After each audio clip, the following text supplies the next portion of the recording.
মই এজনী ২৭ বছৰীয়া পুলিচ অফিচাৰ। মোৰ স্বামীয়ে আন এখন চহৰত কাম কৰি আছে। মই ইয়াতে অকলে এটা ভাড়া ঘৰত থাকোঁ। এদিন মোৰ ঘৰৰ কাষত প্ৰায় ৩১ বছৰ বয়সৰ এজন মানুহ ভাড়া থাকিবলৈ আহিছিল। তেওঁ নিজৰ পত্নীৰ পৰা লুকুৱাই প্ৰতিদিনে মোৰ ঘৰলৈ আহিছিল। প্ৰতিবাৰে আহোঁতে মোৰ বাবে খাদ্য ৰান্ধি আনিছিল। এদিন ৰাতি খাদ্যৰ লগতে মদৰ বটল এটা লৈ মোৰ ঘৰলৈ আহিছিল আৰু পিছত মদ খাই পত্নীৰ সন্মুখত মোৰ লগত যি কৰিলে, মোৰ সম্পূৰ্ণ আত্মাখন কঁপি উঠিছিল। মোৰ নাম আলিয়া। মই এগৰাকী পুলিচ অফিচাৰ। মোৰ বয়স প্ৰায় ২৭ বছৰ। মোৰ এতিয়াও সন্তান হোৱা নাই। মোৰ শাহুৱে মোক ইয়াৰ বাবে দায়ী বুলি কয়। মোৰ বিয়া হোৱা ৩ বছৰ হ'ল আৰু মোৰ স্বামীৰ ঘৰৰ পৰা প্ৰায় ১৫০ কিলোমিটাৰ দূৰত্বত থকা এখন চহৰলৈ মোক ট্ৰান্সফাৰ কৰা হ'ল। গতিকে মোৰ বাবে দৈনিক অহা যোৱা কৰাটো অসম্ভৱ হৈ উঠিছিল। মই এই নতুন চহৰত এটা ভাড়া ঘৰ ল'লোঁ। সেইবাবে ঘৰৰ পৰা আহিবৰ সময়ত শাহুমাই কৈছিল যে তুমি চাকৰি এৰি কিয় নিজৰ সংসাৰৰ কথা নাভাবা। মই ক'লোঁ, আপুনি কি কথা কৈছে? মই পুলিচৰ চাকৰিটো কেতিয়াও এৰিব নোৱাৰোঁ। মোৰ স্বামীৰ নিজৰ ডাঙৰ এটা ব্যৱসায় আছিল। সেইবাবে তেওঁ সেইটো এৰি মোৰ লগত থাকিবও নোৱাৰে। তেওঁ ক'লে, তুমি যোৱা। প্ৰতি দেওবাৰে মই তোমাক লগ কৰিবলৈ যাম। পুলিচৰ চাকৰিত আমি ছুটি ক'ত পাওঁ, আৰামনো ক'ত পাম? কিবা নহয় কিবা কেছৰ বিষয়ত লাগি থাকিব লাগে। কিন্তু এইবিলাক ভাবি ভাবি মই বৰ চিন্তাত পৰিলোঁ যে মই মোৰ স্বামীৰ পৰা আঁতৰি কেনেকৈ থাকিম। কিন্তু তেওঁ মোক লগ কৰিবলৈ মাহত মাত্ৰ ৪ বাৰহে আহিছিল আৰু যেতিয়া আহিছিল মোক সুধিছিল যে তুমি অকলে দিনবোৰ কেনেকৈ পাৰ কৰিছা বুলি। তেওঁ তেতিয়া কৈছিল যে তুমি মোকেই ভাল পোৱা নে আন কাৰোবাক বিচাৰি পাইছা। মোৰ স্বামীৰ কথা শুনি বৰ খং উঠি গ'ল, কাৰণ প্ৰথমতে মই অকলে আছিলোঁ আৰু দ্বিতীয়তে মই সকলো সময়তে কামতে ব্যস্ত থাকোঁ। মোৰ নিজৰ যত্ন ল'বলৈও মোৰ একেবাৰে সময় নাছিল। কিন্তু মোৰ স্বামীয়ে যেতিয়াই মোৰ লগত ফোনত কথা পাতে বা মোৰ ঘৰলৈ আহে, তেতিয়াই মোক সুধি থাকে, তোমাৰ জীৱনত আৰু কোনোবা আছে নেকি? তেতিয়া মই এদিন ক'লোঁ, দীপক, তুমি মোক প্ৰতিদিনে এই প্ৰশ্নটো সোধা। মোক বিশ্বাস নকৰা নেকি তুমি? মোৰ কামবিলাক তুমি দেখিছাইচোন। মই ইয়াত এতিয়া নিজৰ যত্ন ল'বলৈও সময় নাপাওঁ। এই কথাত মোৰ স্বামীয়ে কয়, আগতে মই তোমাৰ প্ৰয়োজন পূৰণ কৰিছিলোঁ, কিন্তু এতিয়া তুমি একেবাৰে অকলশৰীয়া।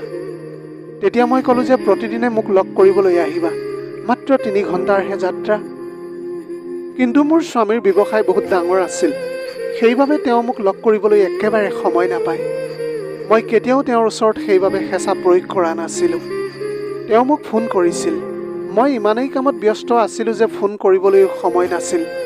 সেইবাবে মোৰ স্বামীয়ে কয় যে তুমি মোক পাহৰি গৈছা আৰু ইমান বছৰ ধৰি আমি এটা সন্তান জন্ম দিব পৰা নাই, যাৰ বাবে মই বৰ বেছি চিন্তিত হৈ পৰিছিলোঁ। মোৰ দেওৰৰ পত্নীয়ে এটা সন্তান জন্ম দিছে আৰু মোৰ কোলা এতিয়াও খালী হৈ আছে। মোৰ স্বামীয়ে কৈছিল যে যেতিয়া ভগৱানে ইচ্ছা কৰিব তোমাৰ কোলা ভৰি পৰিব। আমি দুয়ো নিজকে চেকআপ কৰি লৈছিলোঁ, কিন্তু ৰিপৰ্ট নৰ্মেল আহিছিল। নাজানো আচল কি কাৰণ আছিল, এতিয়াও মাক বাপেক হ'ব পৰা নাছিলোঁ। আৰু ইফালে এতিয়া স্বামী স্ত্ৰী হিচাপে আমিও পৃথকে পৃথকে থাকিবলৈ আৰম্ভ কৰিছিলোঁ।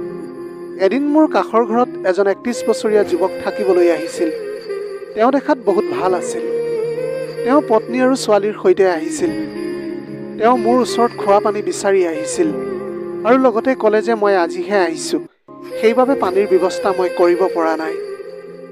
মই তেতিয়া তেওঁৰ বটলত পানী ভৰাই ক'লোঁ, যদি কিবা লাগে আপুনি মোক ক'ব পাৰিব। তেওঁ তেতিয়া মোৰ ফালে চাই সুধিলে যে আপোনাৰ ঘৰ ক'ত আছে। মই ক'লোঁ, মই ইয়াত অকলে থাকোঁ। তেতিয়া তেওঁ মোৰ বিষয়ে সুধিলে যে আপুনি বিয়া হোৱা নাই নেকি। মই ক'লোঁ, মোৰ স্বামী ইয়াত নাথাকে, তেওঁ অন্য এখন চহৰত থাকে আৰু মোক ইয়াত পোষ্টিং কৰা হৈছে, যিহেতু মই এগৰাকী আৰক্ষী বিষয়া। মোৰ কথাটো শুনাৰ লগে লগে তেওঁ ক'লে যে তেনেহ'লে একো চিন্তা নাই, আমি এই অঞ্চলটোত সম্পূৰ্ণৰূপে নিৰাপদে থাকিবলৈ পাৰিম।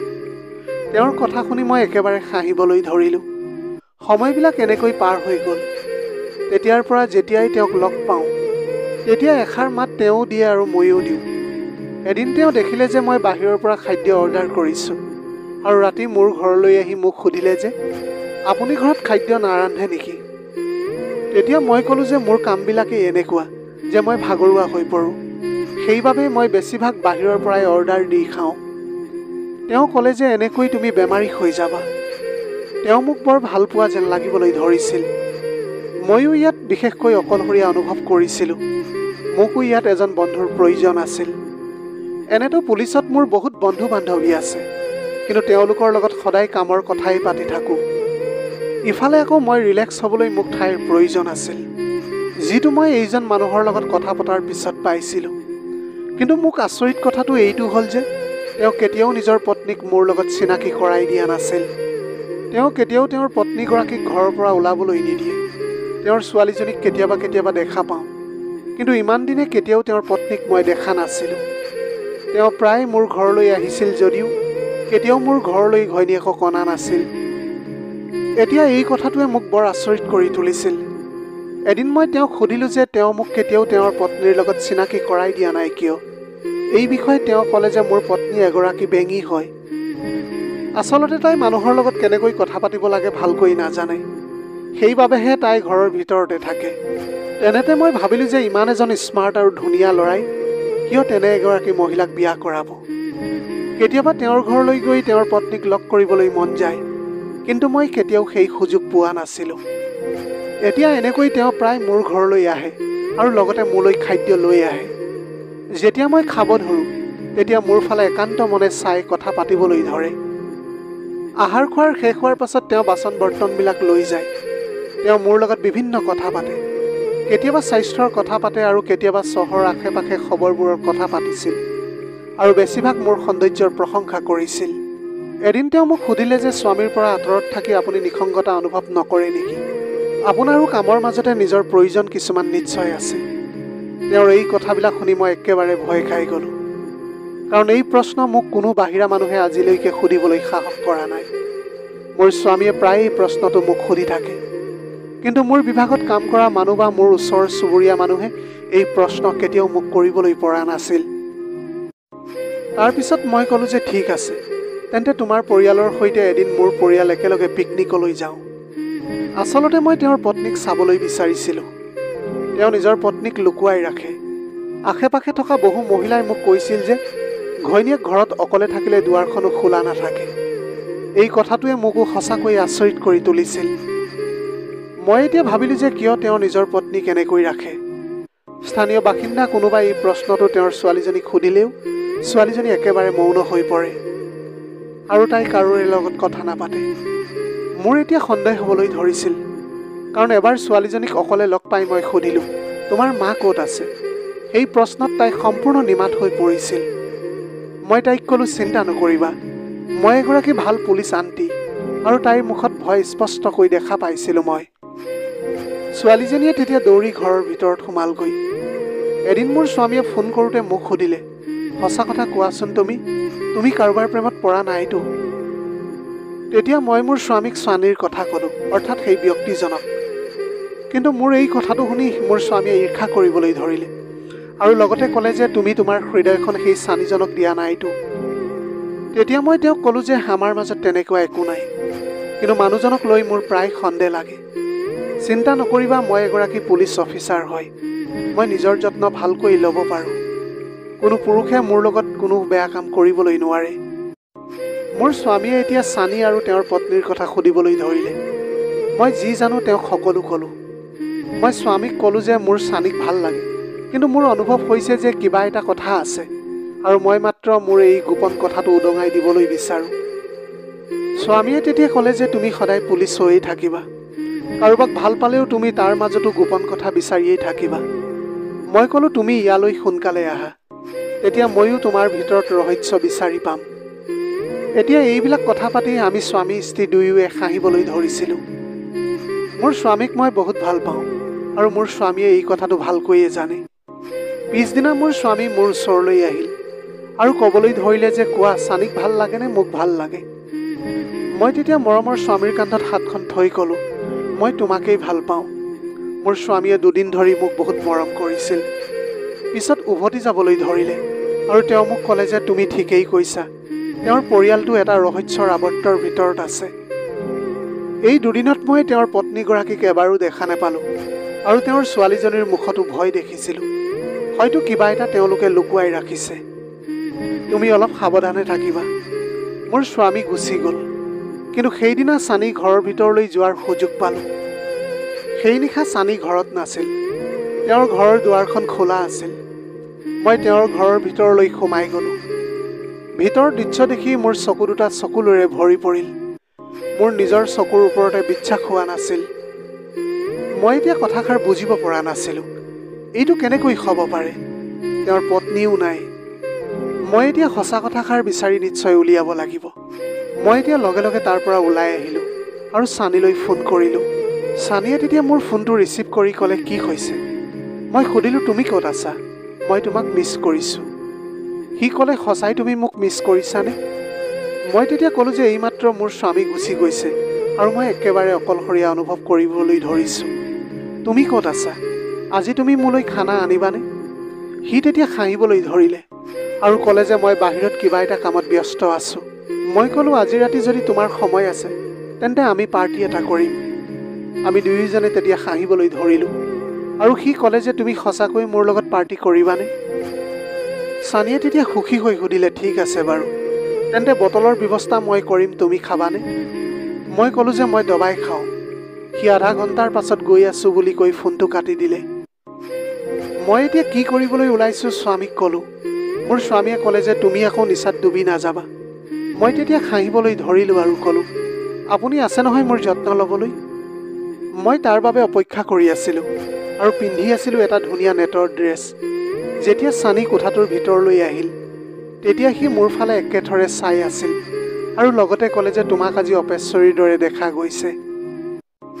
মোৰ সন্মুখত খাদ্য আৰু মদৰ বটল এটা ৰাখিছিল। সি মোৰ বহুত ওচৰলৈ আহিছিল। আমি দুয়ো সুৰা খাবলৈ ধৰিলোঁ আৰু হাঁহিবলৈ ধৰিছিলোঁ লগতে। এনেকৈয়ে আমি ধেমালি কৰিবলৈ ধৰিলোঁ। তেনেতে সি মোৰ শৰীৰটো চুবলৈ ধৰিছিল। কেতিয়াবা যদি সি মোৰ উৰুত হাতখন থৈছিল, কেতিয়াবা মোৰ খোলা কঁকালটোত হাতেৰে চুইছিল, কেতিয়াবা আকৌ মোৰ পেটটোত, আৰু মই তাক মদ খাবলৈ দি আহিছিলোঁ। মই এতিয়া ছানীক ইমানেই মদ খুৱাবলৈ বিচাৰিছিলোঁ যে যাতে তাৰ জ্ঞানকণ হেৰাই যায়। ছানীৰ যিমানেই নিচা বাঢ়ি আহিল সিমানেই মোৰ ওপৰত মৰম বেছি বাঢ়ি গৈছিল তাৰ। আৰু এনেকৈ সি মোৰ লগত তাৰ ইচ্ছাটো পূৰণ কৰিবলৈ বিচাৰিছিল। কিন্তু এক মুহূৰ্ততে তাৰ অৱস্থা ইমানেই বেয়া হৈ গৈছিল যে মই ক'লোঁ যে তোমাৰ পত্নীকো মাতি আনা, আমি একেলগে মজা কৰিম। সি ক'লে যে মোৰ পত্নীৰ মৃত্যু হৈছে। পিছত মই তাইক উঠাই লৈ ঘৰত জন্তুৰ দৰে বান্ধি ৰাখিলোঁ। মই প্ৰতিনিশা তাইৰ লগত কামনা পূৰণ কৰোঁ। কেতিয়াবা কেতিয়াবা মোৰ চেতনা হেৰাই গৈছিল আৰু মোৰ ছোৱালীজনীৰ সন্মুখত মোৰ ছোৱালীজনীও ভয়তে কোচমোচ খাই থাকে। মই তাইক কৈছিলোঁ যে যদি তাই কাৰোবাৰ লগত কথা পাতে তেন্তে ময়ো তাইক একেদৰেই কৰিম। এতিয়া মই ধৰিব পাৰিছিলোঁ যে ছানী এটা মানুহ নহয়, সি সম্পূৰ্ণৰূপে এটা জন্তু। যেতিয়া মই তাৰ ঘৰলৈ গ'লোঁ মই দেখিলোঁ যে এগৰাকী মহিলাক বান্ধি থোৱা আছিল, যাক মই তেওঁৰ পত্নী বুলি ভাবিছিলোঁ। মোৰ এতিয়া তাইক দেখি তাইৰ অৱস্থাটো বৰ বেয়া যেন লাগিছিল। মই তাইক খুলি আতংকিত নহ'বলৈ ক'লোঁ, মই তোমাক ইয়াৰ পৰা বাহিৰ কৰি নিম। আৰু তাই মোৰ ভৰিত ধৰি কান্দিবলৈ ধৰিলে আৰু লগতে ক'লে যে মোক এই জন্তুটোৰ পৰা বচাওক। সি মোৰ লগত প্ৰতিদিনে এনেকুৱাবিলাক কৰে। এইবোৰ এতিয়া মই একেবাৰে সহ্য কৰিব নোৱাৰা হৈ পৰিছোঁ। তাৰ নিজৰ ছোৱালীজনীৰ ওপৰতো কোনো দয়া মমতা নাই। সি এটা সম্পূৰ্ণৰূপে পাগল মানুহ আৰু সি তাৰ পত্নীকো হত্যা কৰিছে। আৰু তাৰপিছত সি মোক লৈ আহি সেই চহৰখন এৰি ইয়াত লুকাই আছে। মই এতিয়া থানালৈ ফোন কৰিলোঁ। পুলিচ আহি ছানীক গ্ৰেপ্তাৰ কৰিলে। আমি মহিলাগৰাকীক তেওঁৰ ঘৰলৈ লৈ গ'লোঁ আৰু তদন্তত দেখা গ'ল যে ছানীয়ে তেওঁৰ পত্নীক হত্যা কৰিছিল। তেওঁৰ জঘন্য কাম কাজৰ বাবে আগতে তেওঁ আৰু পত্নীৰ মাজত বহুত কাজিয়াৰ সৃষ্টি হৈছিল। তেওঁ পত্নীৰ ওপৰতো বহুত জোৰ জবস্তি কৰিবলৈ ধৰিলে। এদিন খঙৰ ভমকত পত্নীক হত্যা কৰিয়েই পেলালে। পিছত তেওঁ তাৰ পৰা সেই ছোৱালীজনীক লৈ পলাই আহিল। তেওঁৰ 7 বছৰীয়া নিৰীহ ছোৱালীজনী যি এতিয়া অনাথ হৈ পৰিছিল, আমি তাইক এডপ্ট কৰি ল'লোঁ। এতিয়া মোৰ আৰু মোৰ স্বামীৰ সন্তানৰ অভাৱো পূৰণ হৈছিল। আমি এতিয়া তিনিওজন আৰু শাহুৰ লগতে একেলগে থাকিব পৰাকৈ চহৰৰ মাজমজিয়াতে আমি এটা ধুনীয়া ঘৰ সাজিলোঁ। এনেকৈয়ে 4 বছৰ পিছত ভগৱানে মোকো এটা নিজৰ সন্তান দিলে। হয়তো ভগৱানে মোৰ প্ৰাৰ্থনা শুনিছিল। বৰ্তমান মই মোৰ চাকৰিৰ জীৱনৰ লগতে মই মোৰ পৰিয়ালটোক লৈ এতিয়া বহুত সুখী। প্ৰিয় দৰ্শক, এয়াই আছিল আজিৰ কাহিনীৰ ভাগ। আজিৰ ভিডিঅ'টি কেনেকুৱা লাগিলে জনাব। যদি ভাল লাগিল তেনেহ'লে লগৰ বন্ধু বান্ধৱীসকলৰ মাজত শ্বেয়াৰ কৰিবলৈ নাপাহৰিব। আপোনালোকৰ গোটেই জীৱনটো হাঁহিৰে উপচি পৰক। পাৰিলে দুখীয়াজনক অলপ সহায় কৰিবলৈ চেষ্টা কৰিব। আপোনালোকৰ অকণমান সঁহাৰিয়ে যদি কোনোবা এজন দুখীয়াৰ জীৱনটো সলনি কৰিবলৈ পাৰে, তাতকৈ পুণ্যৰ কাম আৰু এই পৃথিৱীত একোৱেই হ'ব নোৱাৰে।